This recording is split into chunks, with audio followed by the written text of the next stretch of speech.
Hello, Jeremy and NeXT community. I wanted to show you your Turbo Cube Dimension. So now I've integrated a CD-DVD-ROM drive for you, as well as a floppy. And so on your Dimension board, we've got new capacitors. On the Turbo Cube board, we've got new caps. 64 megs of RAM now on your Dimension board, 128 on the Turbo Cube board. You've got the RP ZULU SCuzzy 2040 32 gig drive loaded with apps, and I'm going to set that on a mounting bracket. I'll leave it so that it's easy to just kind of slide in and out rather than mounting it in case we need to access the card.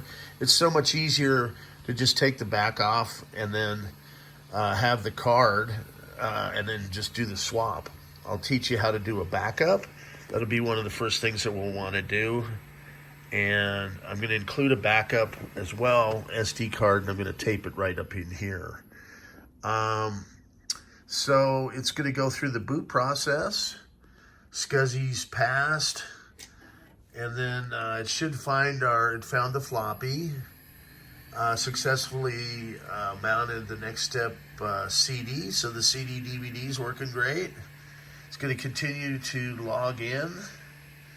And I wanted to show you my new Architect light. I think I might start selling these. It's pretty neat. It's an LED light, fully adjustable, right? So you can make it go every which way. And I've got another one for over here. My problem is it was like working over here. It's really difficult to light up at night. And so that mounts on the table, which works out really well. I've got these little lights here that are pretty nice, but they're more for a desk area. I'm going to move this one over to my new 3D printer. And then I've got it's got a nice night light there as well. So we should have a login screen here shortly. Then I'll go ahead and log in. So login is just going to be root.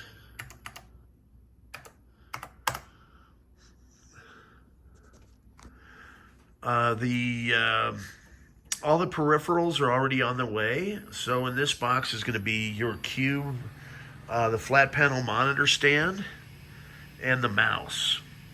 I'm just trying to think if there's anything else. Yeah, so you've got all your applications here. I tested your sound box as well before we sent it out, and it works well. Really appreciate your business and patience, Jeremy. And let's see, I did set up the dual dimension if you ever wanted to add a monitor. Let's see if it's going to do it for me here. Yep, so that's working. So you could have dual monitors if you ever wanted to, with your sound box and a custom cable. So if I can see there we go. So what I'm going to do is drag that back over. Well, and it should appear back over on the Dimension screen. Pretty advanced technology for 1990. I think NeXT was probably the first one to figure it out once they brought color in. And that was quite a project, bringing color to next step. So, that being said, let's see if I can find my mouse cursor now between the two screens. It should come back over here. Where are you? Ah, there's the spinning beach ball. It's a little difficult with the sun right there coming in. Well, my helper Lori should be here. It's Friday. Yay! So I got a bunch of stuff to do here in the next hour. And I've got your cube backplate. I think this is the same one. You know, in the shuffle, this one says NeXT Cube. So, got a nice fan for you. I think that's yours. It's just been a zoo around here these past 3 or 4 months. And I know I had a green sticker on it. I think this one has a green sticker. I don't think it's a deal breaker. Yours may have said NeXT Computer because it is a Turbo Cube Dimension. I think the cooler backplate actually is the NeXT Cube. So, at any rate, appreciate your business and patience.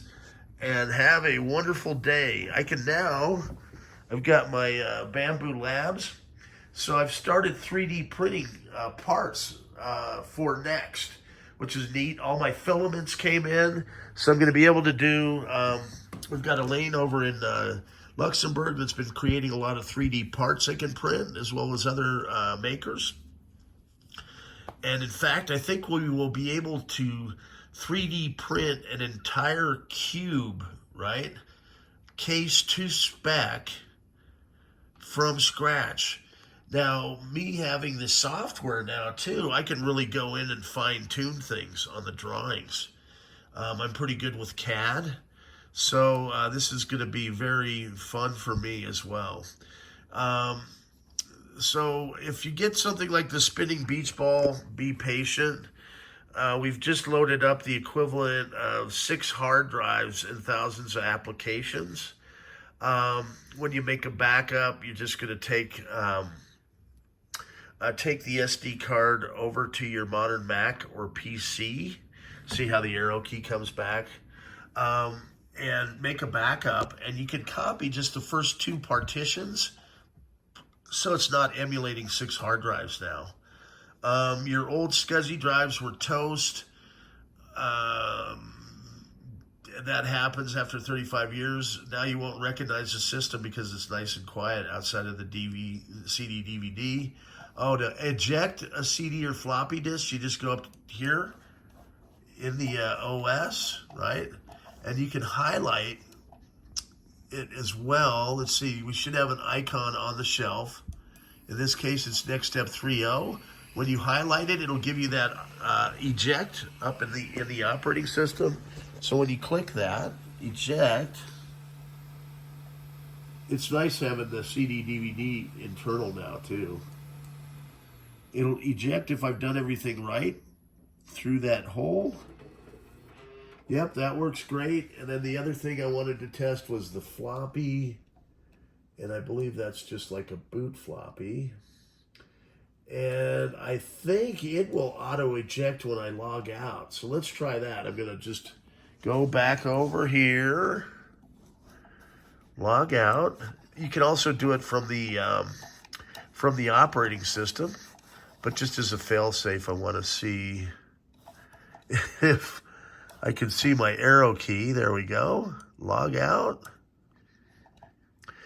Oh, I've also got some really neat, yep, it came out. So perfect. I've got that working as well. And fun stuff. Really appreciate your business and patience, Jeremy, and have a wonderful day. I've got some mounts down here, so I'll be able to mount these flat panels on the desks with, flex arms like the light. So that's going to make it a lot easier. So I'll have just that much more desk space out here to do projects. Thank you so much, everybody, for watching my stuff. I kind of wing these videos, but over time we'll get better doing them as well. Stay tuned. More fun stuff to come from the black hole. Have a good weekend.